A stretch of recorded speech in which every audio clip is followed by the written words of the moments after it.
আসসালামু আলাইকুম সবাইকে। আমি মোহাম্মদ ফাহিম হোসেন। বর্তমান পড়াশোনা করছি খুলনা প্রকৌশল ও প্রযুক্তি বিশ্ববিদ্যালয়ে সিএসসি ডিপার্টমেন্টে। তো আমি আজকে আপনাদের জন্য সি প্রোগ্রামিংয়ের দ্বিতীয় টিউটোরিয়াল নিয়ে এসেছি। আজকে আমি আপনাদের সাথে আলোচনা করব ভ্যারিয়েবল সম্পর্কে। তো চলুন শুরু করা যাক। সর্বপ্রথম ভ্যারিয়েবলটা আসলে কি? এ variable is a space that can hold different types of data. এটার জন্য আমরা একটি গ্লাস চিন্তা করতে পারি, যে গ্লাস অথবা আপনি একটা বাক্স চিন্তা করতে পারেন।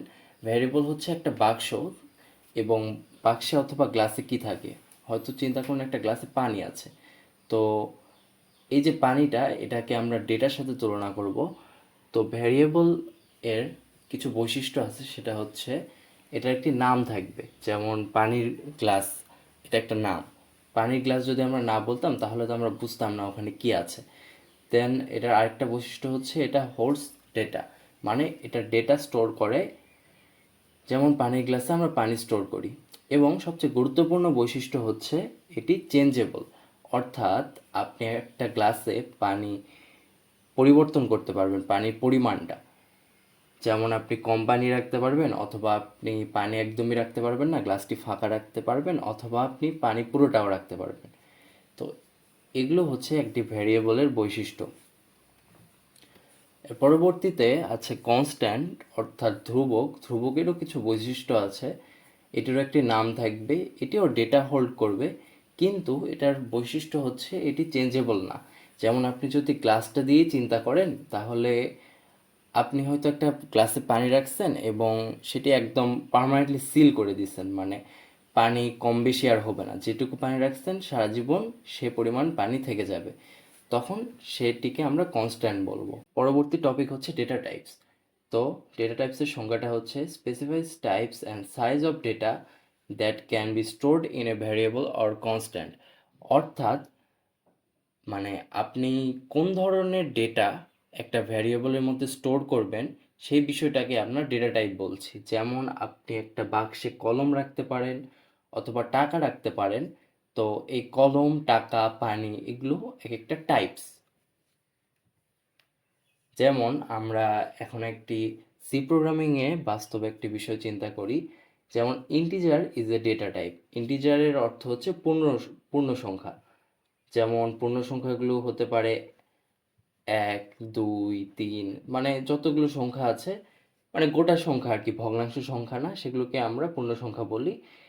এই পূর্ণ সংখ্যাকে আমরা সি প্রোগ্রামিংয়ে ইন্টিজার বলে থাকি।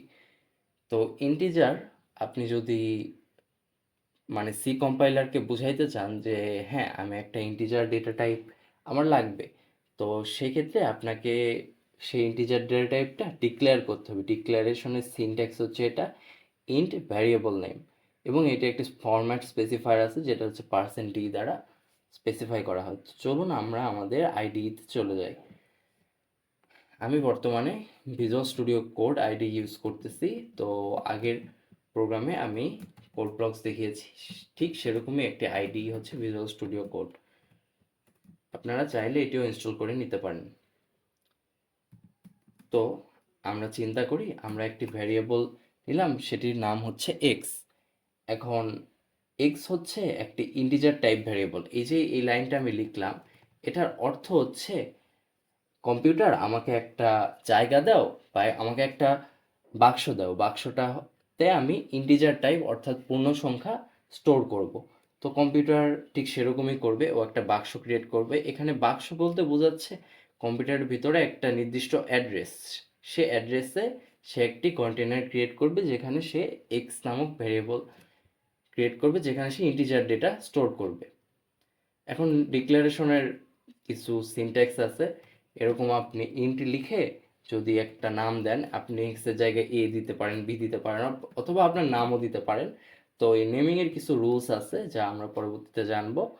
আপাতত আমরা এইভাবে ডিক্লেয়ার করতে পারি। এখন ডিক্লেয়ারের পর আমরা এখানে কিছু ভ্যালু স্টোর করতে পারি। আমরা চাইলে এক্স ইজ ইকুয়াল 10 যদি লিখে দেই, দিয়ে সেমিকলন দিলাম। সেমিকলন অর্থ হচ্ছে লাইনটি ফিনিশ হয়ে গেছে। এন্ড অফ দ্য লাইনে আমরা সেমিকলন ইউজ করি। এখন এক্স ইজ ইকুয়াল 10 দেওয়ার অর্থ হচ্ছে আপনি এক্স নামক বাক্সটিতে 10 ভ্যালুটি স্টোর করছেন। আপনি চাইলে কিন্তু এই ভ্যালুটি পরে পরিবর্তনও করতে পারবেন। এখন আপনি যে এক্সের ভিতরে 10টি স্টোর করছেন এটি আপনি কিভাবে দেখবেন? এটার জন্য আপনি প্রিন্টএফ ফাংশন ব্যবহার করবেন অবশ্যই, এবং আপনি তখন যে দেখালাম ফরম্যাট স্পেসিফায়ার, সেই ফরম্যাট স্পেসিফায়ারটি ইউজ করবেন। তো সিনট্যাক্সটা হচ্ছে কিছুটা এরকম। এখানে %d দ্বারা বোঝাচ্ছেন যে আমাকে একটি নাম্বার প্রিন্ট করে দিবে যেটি হবে ইন্টিজার। তো এখন কোন ইন্টিজার নাম্বারটি প্রিন্ট করানো হবে সেটি আমরা পরবর্তীতে লিখে দিয়েছি এক্স। তো আমরা যদি এই কোডটি সিম্পলি রান করি, কারণ টার্মিনালে আমার আউটপুট শো করবে,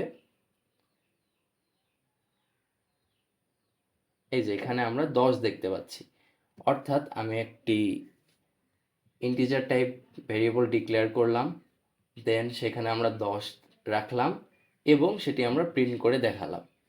এখন আমরা চাইলে এই ভ্যালুটি কিন্তু চেঞ্জও করতে পারি। আমরা যদি এখানে 20 দিয়ে দিই পরের লাইনে, তখন কি হবে? 20 প্রিন্ট করবে। এখন আপনারা বলতে পারেন যে হ্যাঁ, এটা কিভাবে সম্ভব যে আমরা একবার 10 এক্স ইজ ইকুয়াল একবার 10 লিখছি, একবার 20 লিখছি।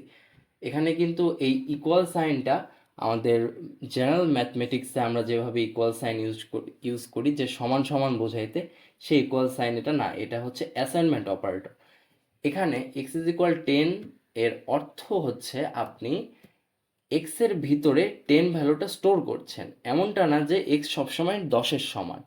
আপনি পরের লাইনে যদি লেখেন যে হলো এক্স ইজ ইকুয়াল 10, তাহলে এর অর্থ হচ্ছে এক্স কন্টেনারের ভিতরে আপনি 20 ভ্যালুটি স্টোর করছেন। এর মানে এই না যে এক্সের ভ্যালু সবসময় 20। আপনি এইভাবে চাইলে যখন খুশি তখন এক্সের ভ্যালু চেঞ্জ করতে পারেন। তো এখন প্রশ্নটি হচ্ছে আপনার কোন লাইনটি সে গণ্য করবে। অর্থাৎ আপনার তো চাইলে সে এখানে 3টি লাইন আছে না, তো সে চাইলে তো এক্স ইজ ইকুয়াল 20ও প্রিন্ট করাতে পারতো, 10ও প্রিন্ট করাতে পারতো। সে কোন লাইনটি এক্সিকিউট করবে?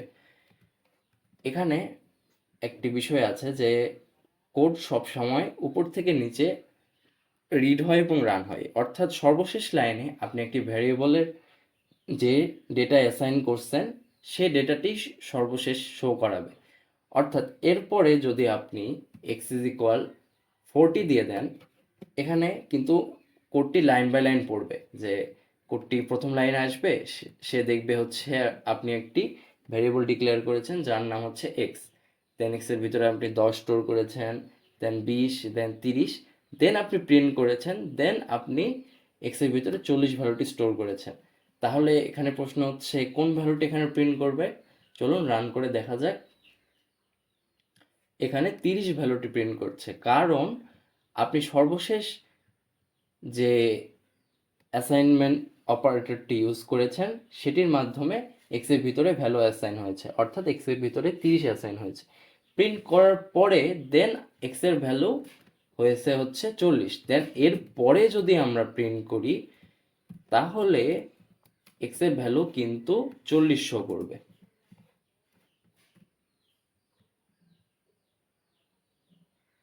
তিরিশ দেন 40, এখানে দুইটি জোড়া লেগে গেছে। আমরা যদি লাইন ব্রেক দিতে চাই তাহলে এখানে একটি ব্যাকস্ল্যাশ এন দিব, যেটি একটি লাইন ব্রেক করে দিবে, অর্থাৎ একটি এন্টার প্রেস করবে আর কি। তো এই যে 30 এবং 40। তো আজকে আপাতত এতটুকুই। পরবর্তী ভিডিওতে আমরা ভ্যারিয়েবল এবং ডেটা টাইপস সম্পর্কে বিস্তারিত জানবো।